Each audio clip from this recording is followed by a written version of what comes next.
aprovechando de revisar también los datos del día de hoy. ¿Qué tal, Ignacia? Buenos días.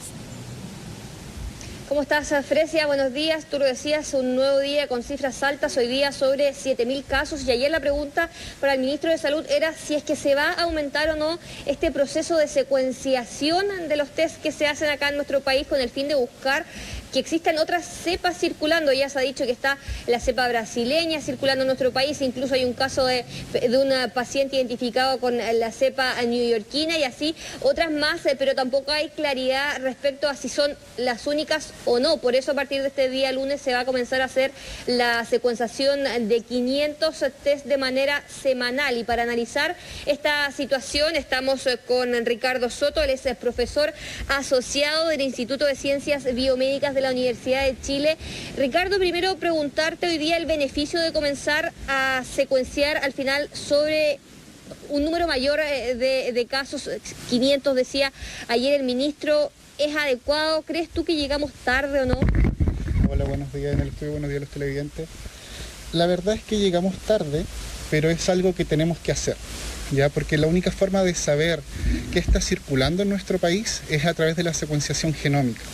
Ya, por lo tanto, si bien, como decía, estamos llegando tarde porque ya tenemos las variantes de preocupación instaladas y circulando en el país, también tenemos que tener una visión de qué es lo que está apareciendo, dado que en Chile hay una alta circulación del virus.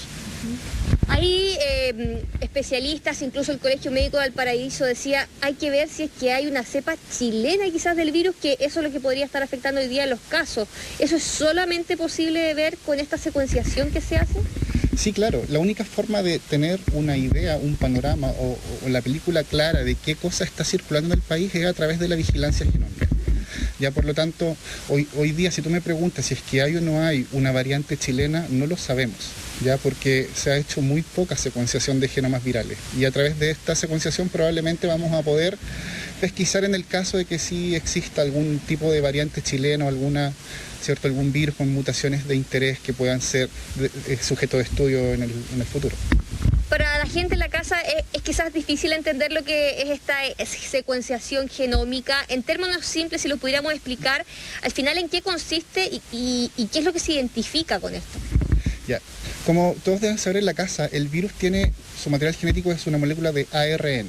Es una molécula de ARN que tiene 30.000 letras. Ya, y cada una de estas letras, ¿cierto?, van a componer los genes del virus. Y lo que se ha visto es que este virus, cuando ingresa a una célula y empieza a hacer múltiples copias de su material genético, comete errores.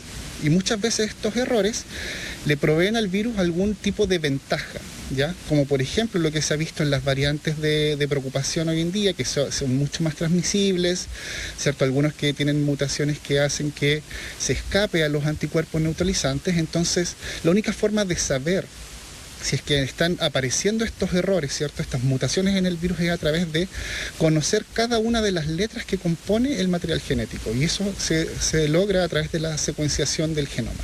¿Crees tú hoy día que hacer esta secuenciación de 500 casos al final semanales es suficiente o deberíamos ir un esfuerzo más allá? Está bien. Tenemos que pensar que durante un año de pandemia solo logramos secuenciar 1.000.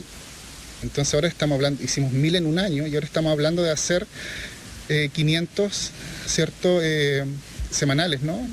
Lo que van a ser 2.000 en un mes, ¿ya? Por lo tanto vamos a aumentar considerablemente el número de secuencias y por ende la vigilancia de lo que está circulando. Yo creo que es un esfuerzo, pero ahora tenemos que también empezar a estudiar cuál es el impacto que están teniendo las variantes ya circulantes. Porque no nos sirve de nada saber qué tenemos si no investigamos cuál es el impacto de lo que tenemos, ¿ya? Y en ese sentido necesitamos saber si el aumento de los casos es debido a alguna de estas variantes o no, si el aumento en las muertes es debido a una variante o no, etcétera. Ricardo, ¿y eso que tú dices que es importante hoy día se hace a través de esta misma secuenciación del virus o es un estudio más allá? Es un estudio más allá, en donde tenemos que empezar a hacer cruce de datos, ¿ya? Por ejemplo, el comité asesor estableció que si había algún brote importante, por ejemplo, o un aumento de incidencia en algún grupo o un aumento de muertes, había que secuenciar. Ya en los casos graves de COVID también el grupo asesor, ¿cierto?, sugirió que tenían que ser secuenciados para ver si era debido a algún tipo de variante nueva.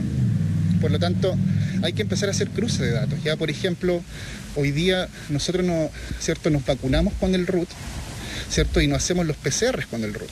Por lo tanto, podríamos cruzar los datos y saber qué porcentaje de las personas que recibieron 2 dosis ha dado un PCR positivo, ¿cierto? Y si eso es así, tendríamos que tomar esas muestras y secuenciarlas también para ver si alguna infección post vacuna, ¿cierto?, se debe a alguna de las variantes. Entonces yo creo que hoy día tenemos que fortalecer la vigilancia genómica, pero también tenemos que fortalecer la investigación, ¿cierto?, llevar esto hacia la clínica, ver cuál está siendo el impacto de estas variantes.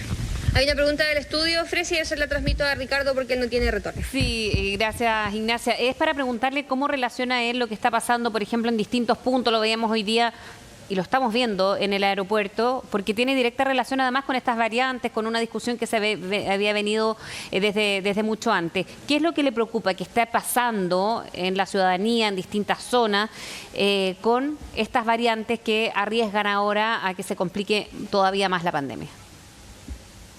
Ricardo, hoy día no sé si tienes claro a ti qué te preocupa, por ejemplo, de lo que estamos haciendo hoy día, teniendo en cuenta que, por ejemplo, hoy día vemos grandes aglomeraciones en el aeropuerto, que está este aumento de casos en distintas partes del país y estas variantes que están circulando.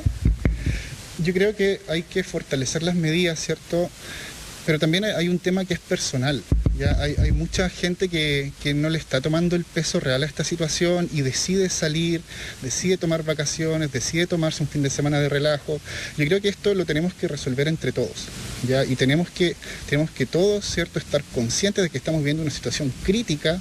Muchos científicos dicen que recién ahora está empezando la pandemia, ya siendo que ya llevamos un año con el surgimiento de estas nuevas variantes. Entonces hay que tomarle el peso. Yo creo que entre todos, ¿cierto?, tanto los políticos, ¿cierto?, como las personas en sus casas tienen que tomar conciencia, tienen que usar mascarilla, tienen que lavarse las manos, tienen que quedarse en sus casas si no es necesario salir, ¿cierto?, y cuidarnos entre todos. Ese es el gran mensaje que me gustaría dejar. Ricardo, y una última pregunta, a raíz que vayamos conociendo esta secuenciación de los virus, ¿crees que eso también podría dar información para tomar quizás otras medidas que hoy día no se han tomado? Por supuesto. Obtener la secuencia de los virus nos va a decir varias cosas.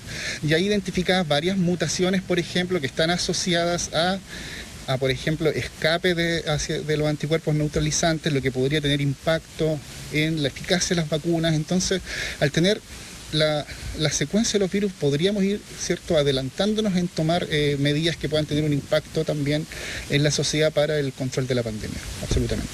Perfecto, muchas gracias. Te agradecemos tu tiempo, Ricardo.